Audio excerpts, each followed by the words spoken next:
Love. Some would say it took a backseat when the pandemic forced us apart. As a family-run and proudly Canadian-owned company, Charm Diamond Centers saw the need to bring us together with tales of love and created the Canadian Love Map podcast.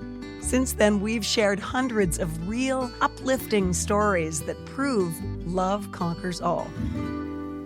So thank you for listening. We couldn't do it without you. And remember, love starts here. What the world needs now is love. More love. Stars literally aligned. He's always been the one. There's someone out there for everyone. I'm Nancy Regan, your host on the Canadian Love Map. We are on a journey to uncover and share love stories of all kinds. He's never forgotten to bring me flowers. We're hoping we're going to give a little good news to this world. Even in these dark times, the life continues to go on. It's all about compassion, devotion, adventure, and of course, love. Everybody needs somebody. Everybody needs love. This is the Canadian Love Map. Well, love is the most important thing. And I think if you could take feelings that are hurt and resentment and anger, and if you could turn it into something creative and positive, then, you're not only helping yourself, but you're kind of being a little bit like a lighthouse for others. Like you're setting a trail or a path to let others know that they're going to be okay, that, you might be struggling right now, but this too shall pass. Today's love story belongs to Paul Bromby. Life can be tough, but often we find strength and inspiration from our role models. Growing up in the north end of Halifax, Paul Bromby was a kid who carried the weight of the world on his shoulders. His mother was fighting a battle, suffering from bipolar disorder. Paul felt alone, like the only kid in the world experiencing what he was going through. However, he eventually found confidence on a basketball court, and he found support from the coaching community around it.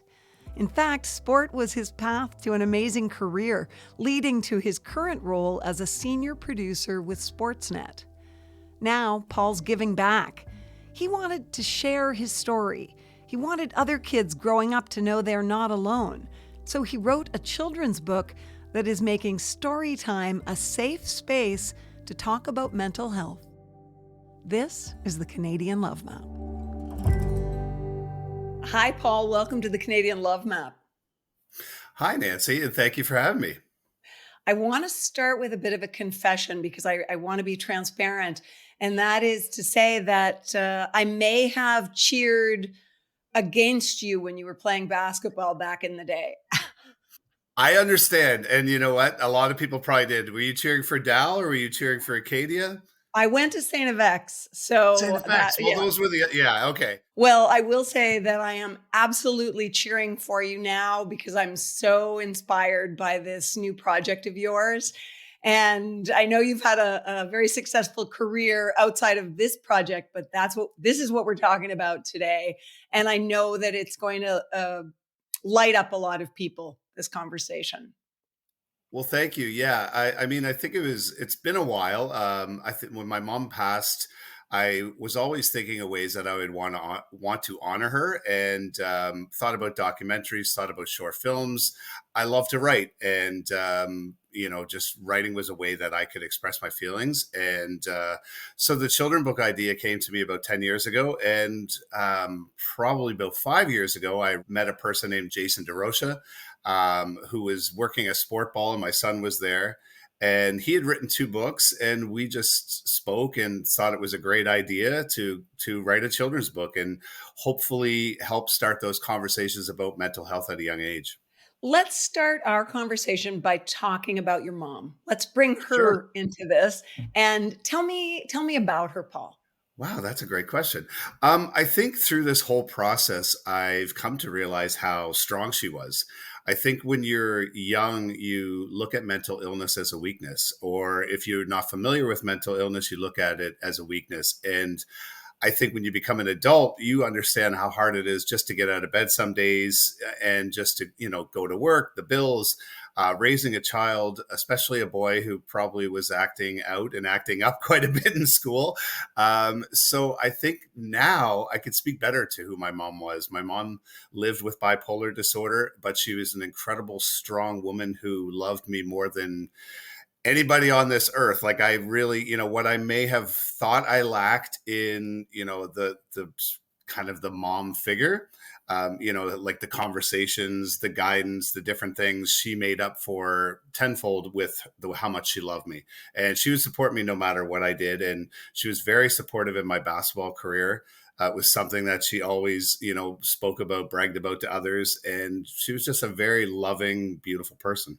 Tell me about her story, if you would. My mom grew up in Halifax, Nova Scotia. She had 2 brothers and 3 sisters.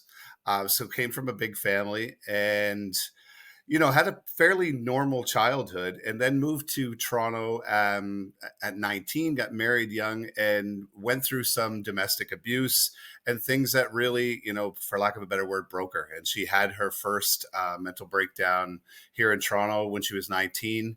And her father, my grandfather, drove to Toronto, brought her back home. And then I think the next, 5 years or so was kind of recovery and trying to get back on track, and got a lot of help at the Nova Scotia hospital. And then I came along when she was 25. And I think from all accounts, I kind of became her world. And, like, I don't think I could have been loved more by one person than my mom.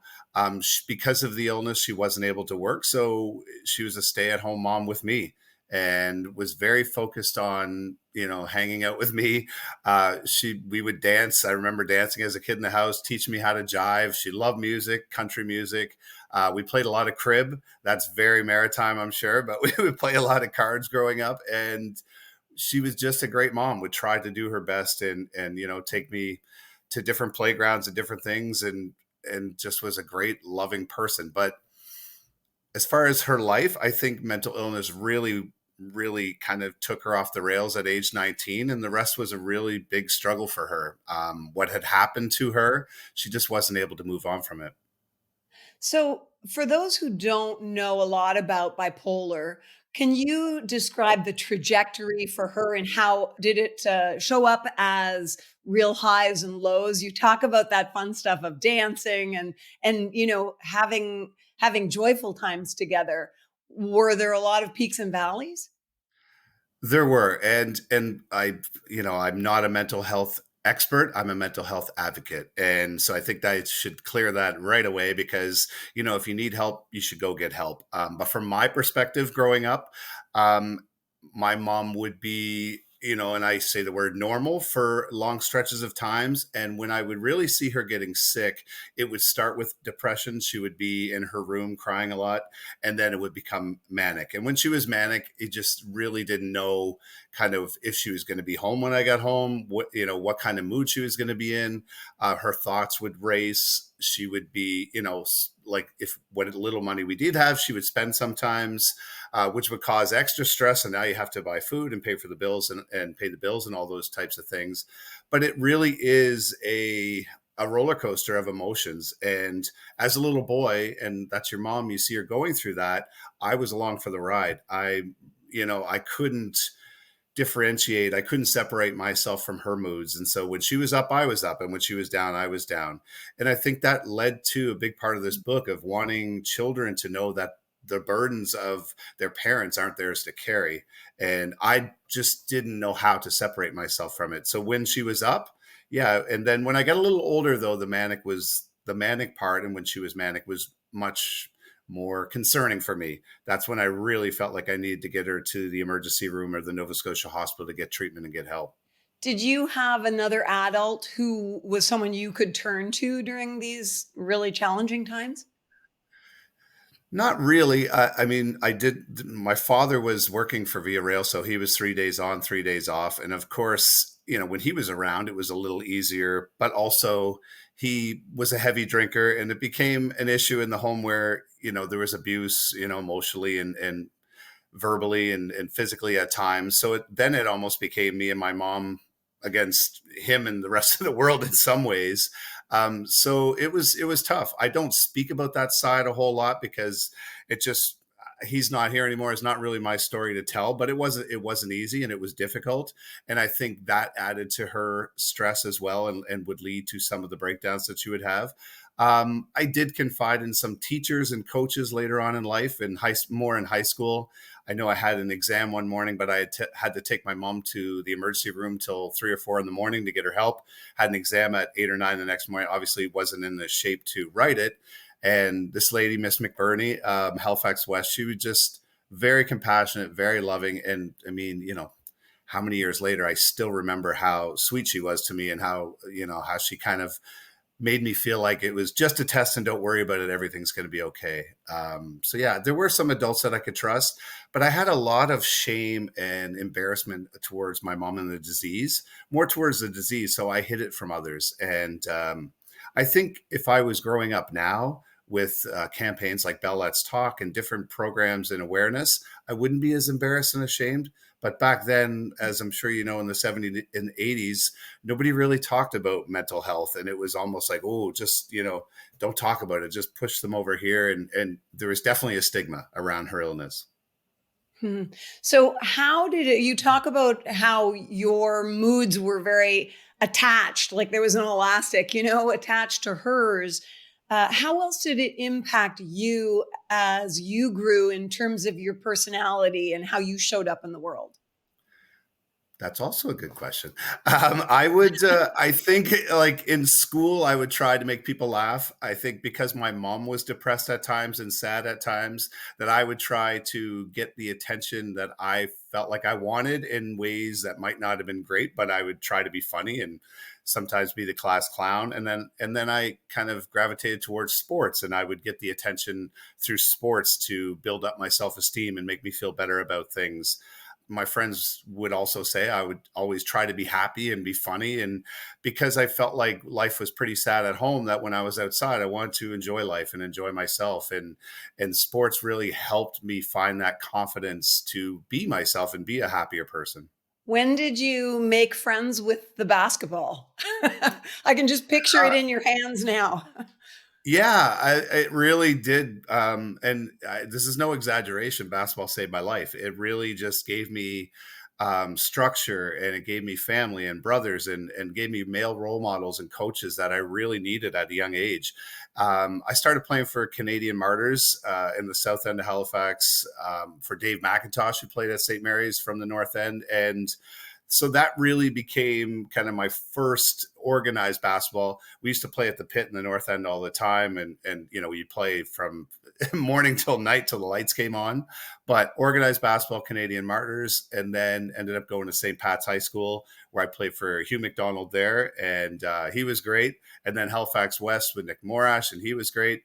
Mount St. Vincent for Rick Plato, who's now at Dow, and then St. Mary's with Ross Quackenbush. So I was kind of all over the place. We moved quite a bit when I was younger, but I think I was also lucky because it exposed me to so many different people and different teachings through basketball that I've been able to, share those as well here in Ontario.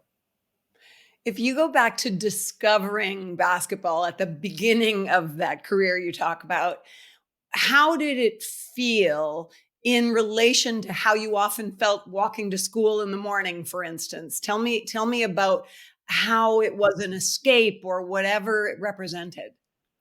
Yeah, that's exactly it. Basketball became my sanctuary. It became my safe place. It became my spot where I was in control.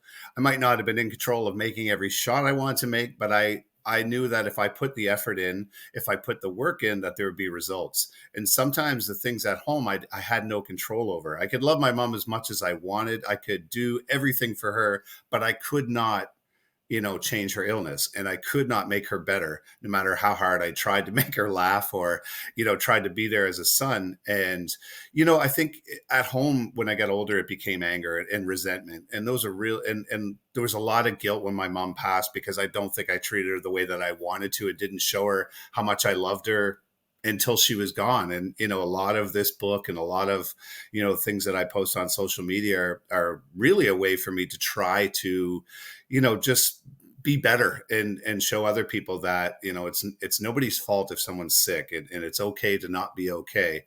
And I wish I had known that when I was younger. So basketball, getting back to basketball, it really was just a safe place. I had control over everything. If I missed a shot, oh well, I can get back and play defense and rebound. There was things that I could still control in the games. And I had great teammates, and I played for great teams. So the winning also gave you a little bit of confidence and made you walk a little taller when you're out in the world.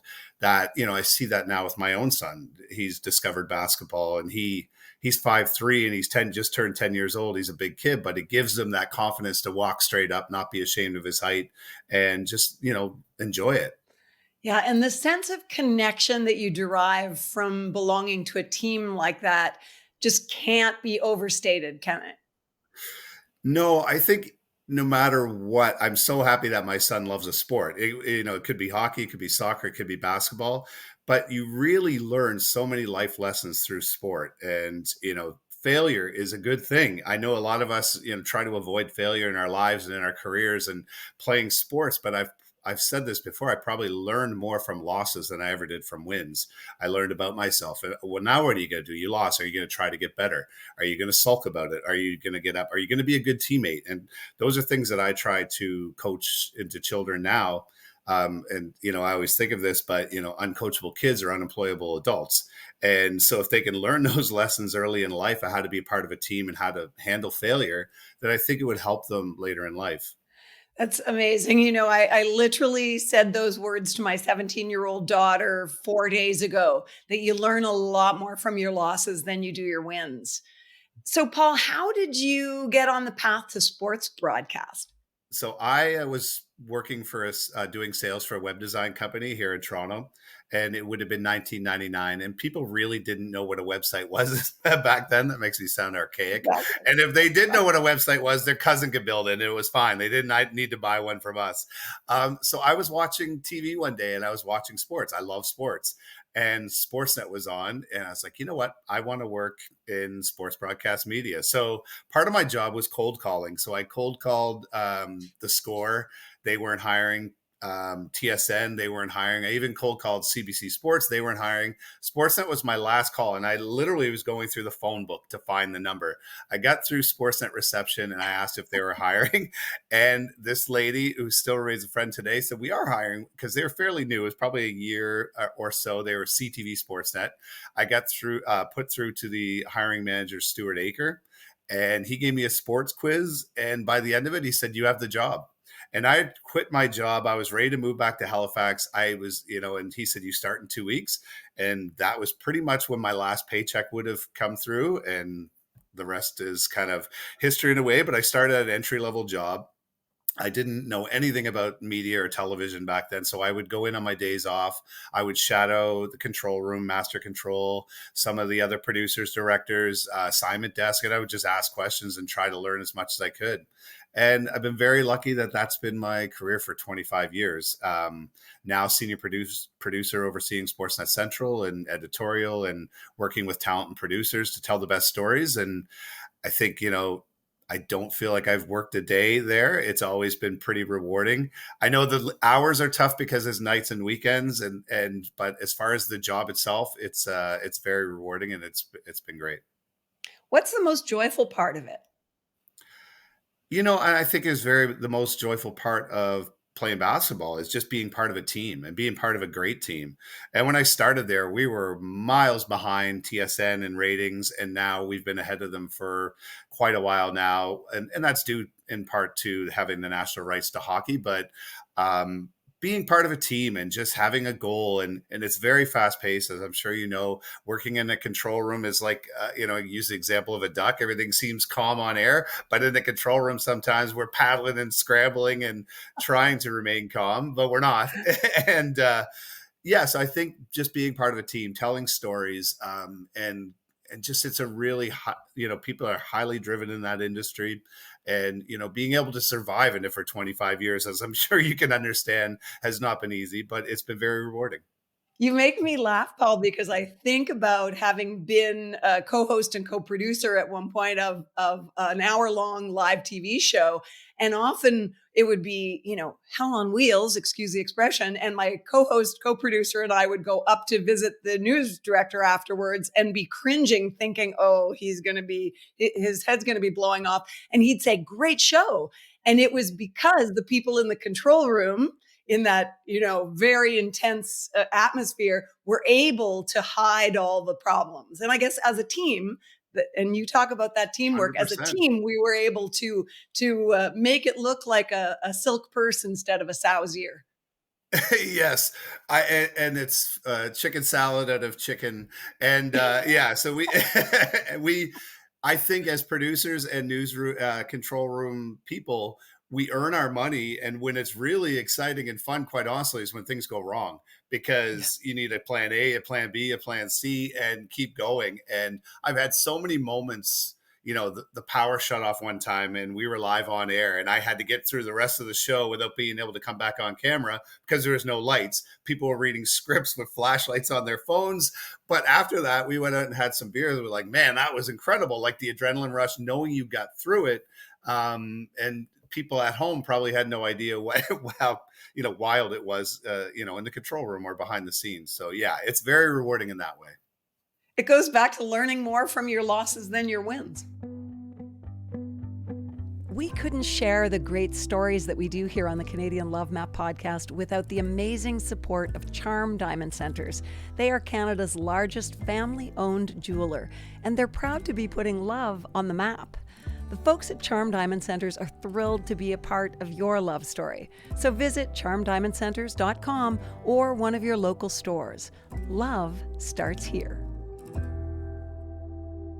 I'm wondering now if you can tell me about the healing journey that had to take place between what you describe as that resentment and shame and the point at which you found compassion for your mom, after, as you say, when she died, you realized that you hadn't understood as well. What was that healing journey and what took place during that time? Well, I think the healing journey started almost immediately. My Aunt Karen called me and told me that my mom had passed. And so now I had to book a flight to Toronto or from Toronto to Halifax and start working on funeral arrangements. And all I could think about the whole time was writing her eulogy and just, I need to tell the world how great a person she was and how loving she was and how amazing she was, because I feel like I hid her from so many people that they didn't really know her full story. They didn't know how funny she was. She had a great sense of humor. They didn't know, how much she loved music. She loved Alan Jackson and how just simple things would light up her life, like a can of Pepsi or an Alan Jackson song. And so those were the things that were really running through my mind when I was heading home. And then when I was delivering the eulogy. And a big part of the eulogy for me was also to treat women with respect, because I don't think I treated women with respect growing up as much as I should have. And I think a lot of that went back to my resentment towards my mom. And, even saying this, a light bulb goes off, because it's not easy to admit those things, when you're growing up, and people, especially growing up in Halifax, people see you struggle. People don't really necessarily know why you were struggling. And a big part of it was how much I loved her and how hard it was for me to see the struggles that she was going through. So the part of the healing process was just being open about it at first, discussing her illness. And then things like the book really have helped heal even more. I was guessing that writing the book was part of your healing. But I'm also curious, before we get into the book, to ask you, I guess, what may be a very personal question, but that's what I specialize in. Um, in my experience, learning to accept other people as whole beings with the good, the bad, and the ugly has been really connected to accepting myself as all of that, instead of needing to be just the light instead of the darkness, as to use an overused metaphor, I guess. Was that part of it for you, self-acceptance?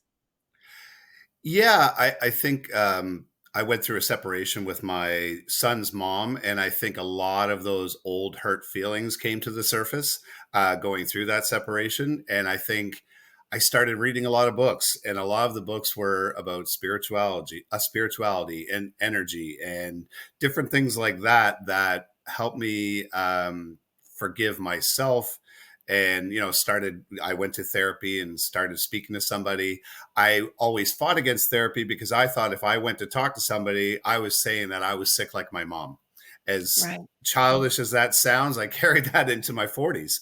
And being able to talk to somebody and express the feelings and emotions and things that I was still going through really helped me heal. And I think you nailed it, is being able to embrace that we all have a dark side, a side that we don't love as well. A little bit of road rage and traffic, and a temper that I probably shouldn't have, but it's also what makes us human. And working on that and trying to be better people and trying to recognize when it starts to build up that you're going to explode. I work in a very intense work environment at Sportsnet, and being in a control room and producing, there were times where I would blow up at somebody, and then after I would feel so awful because I knew it wasn't their fault. If something went wrong, that it was on me.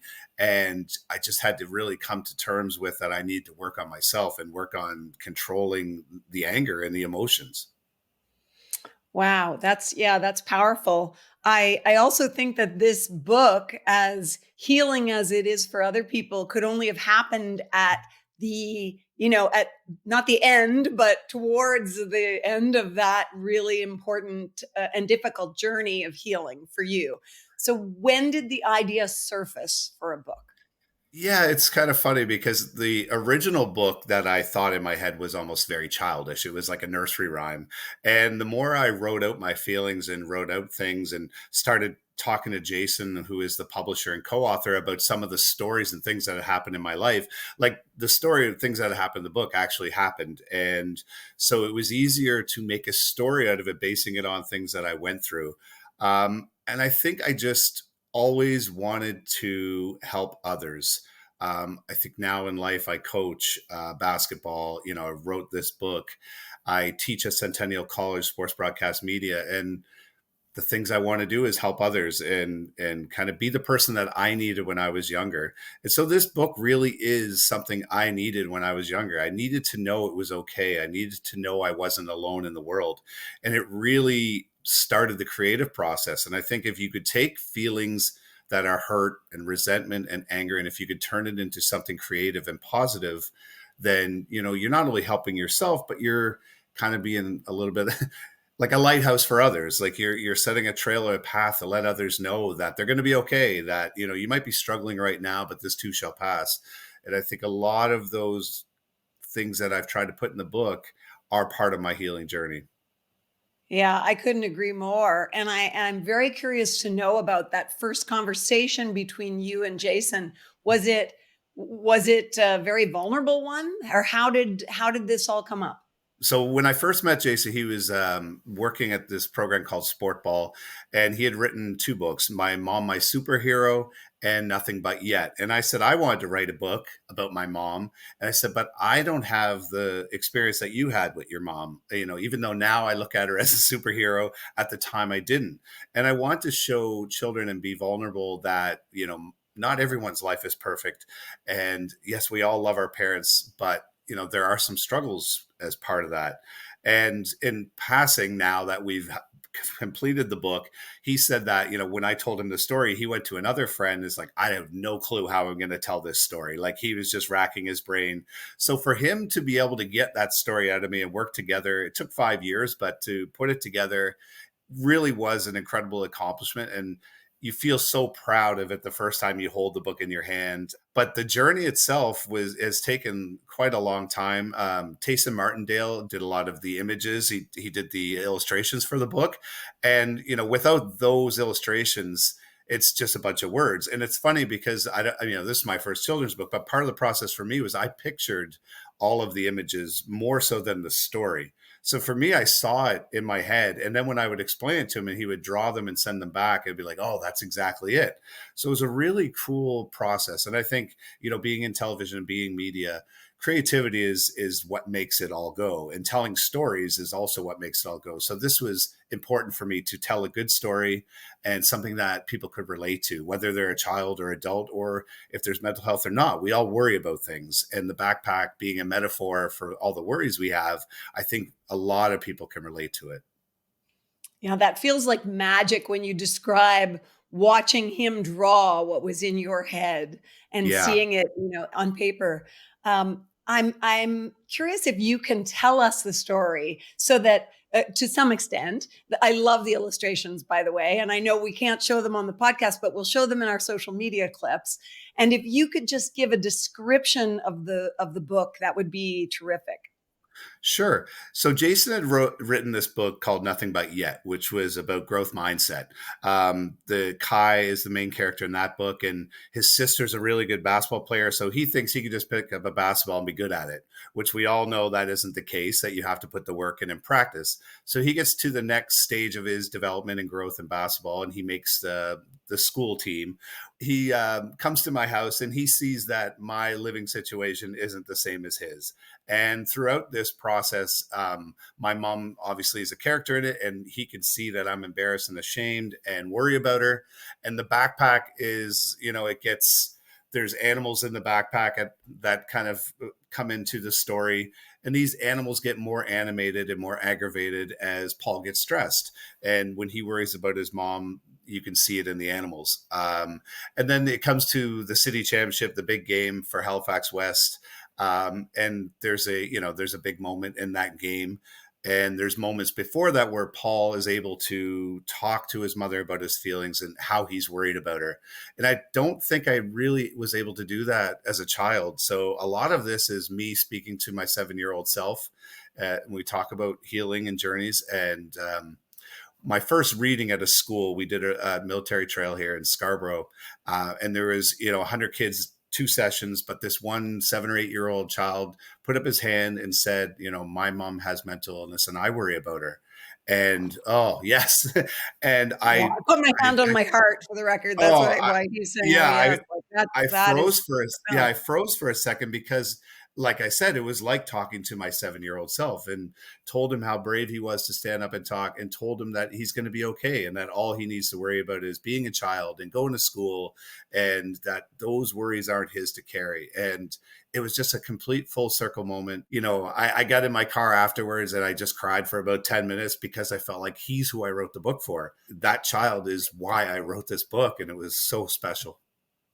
Wow, I can literally hear a click as you unlocked something for him.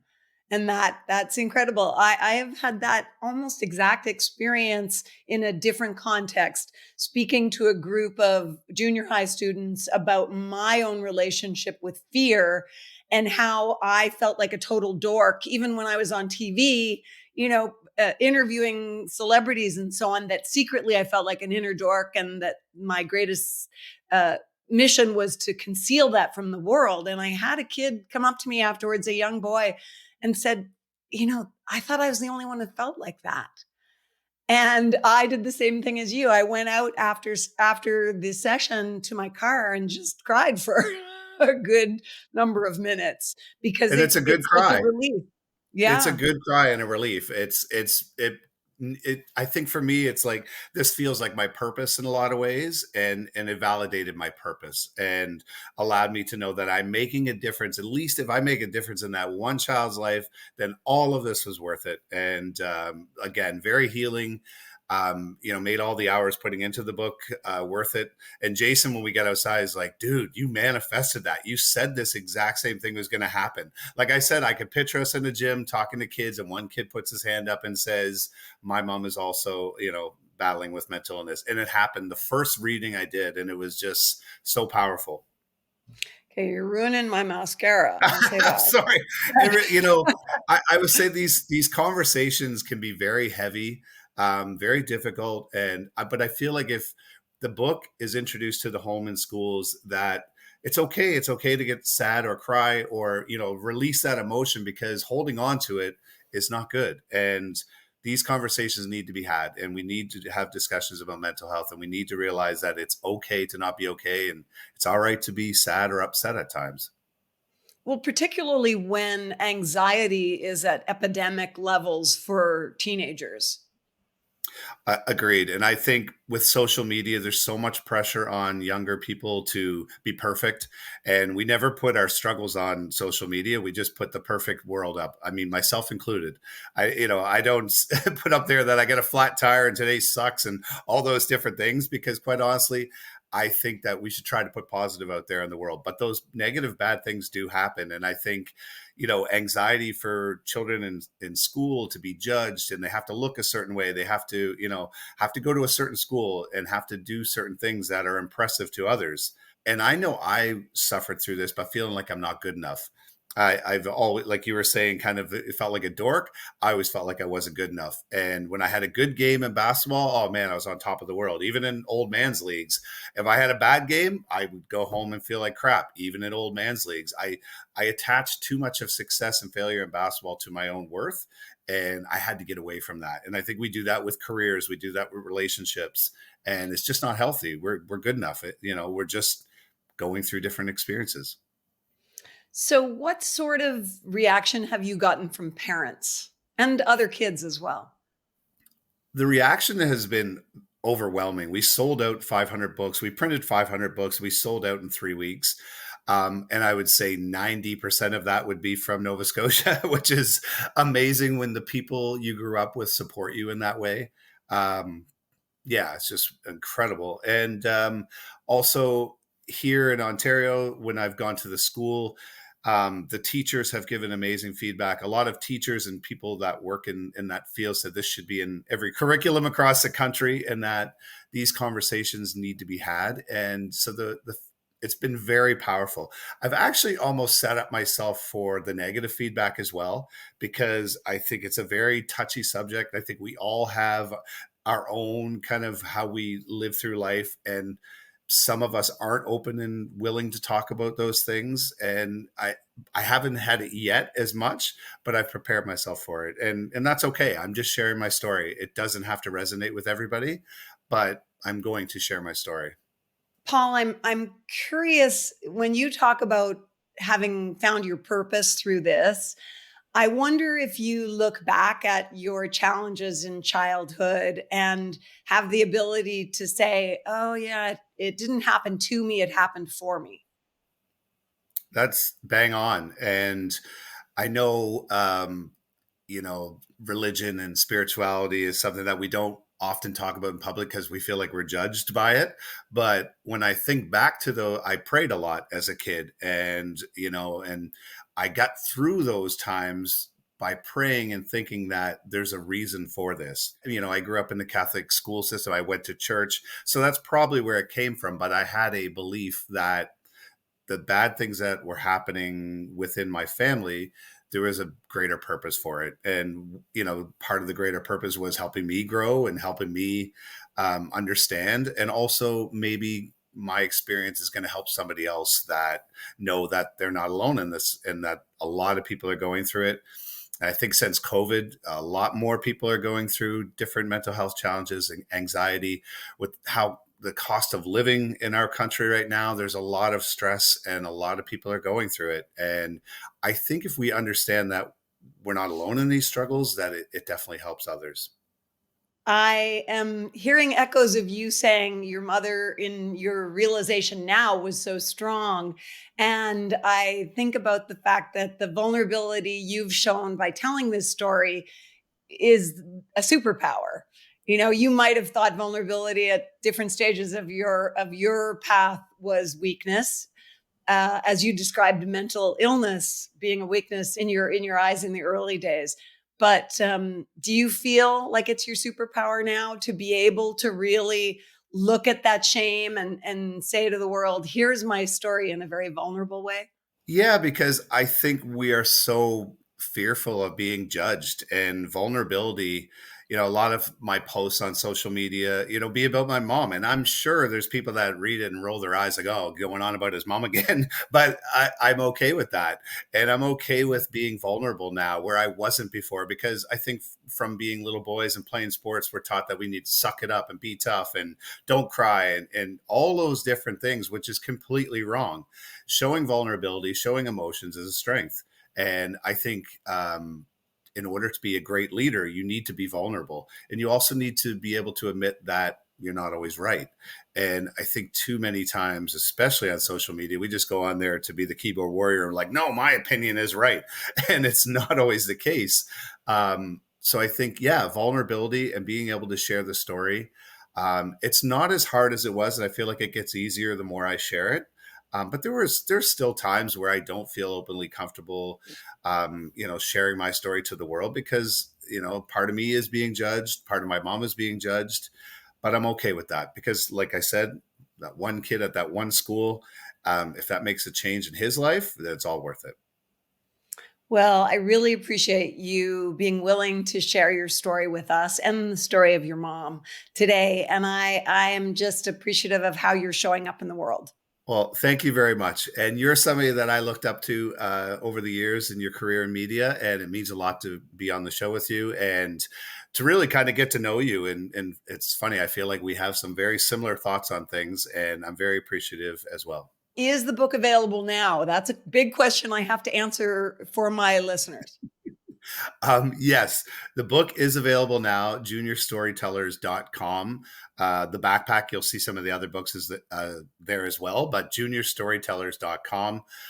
That's where you can purchase the book now. And then hopefully, we'll get into bookstores, really hoping it gets into different schools and libraries across Canada and in the US and in the world.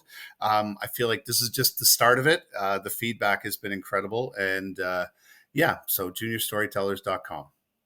I look forward to seeing it translated into many, many languages.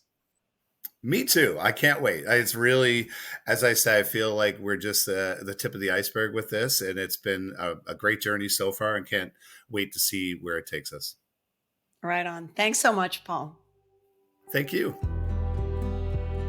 Thanks so much for listening to the Canadian Love Map. This podcast is presented and made possible by Charm Diamond Centers. It's hosted by me, Nancy Regan, and is produced and distributed by Podstarter. We love sharing love stories of all kinds, and that could include yours. So do you or someone you know have an uplifting tale to tell? Reach out to us on Facebook or Instagram using @CanadianLoveMap or email producer@podstarter.io. We'll be back next week with another love story to add to the map.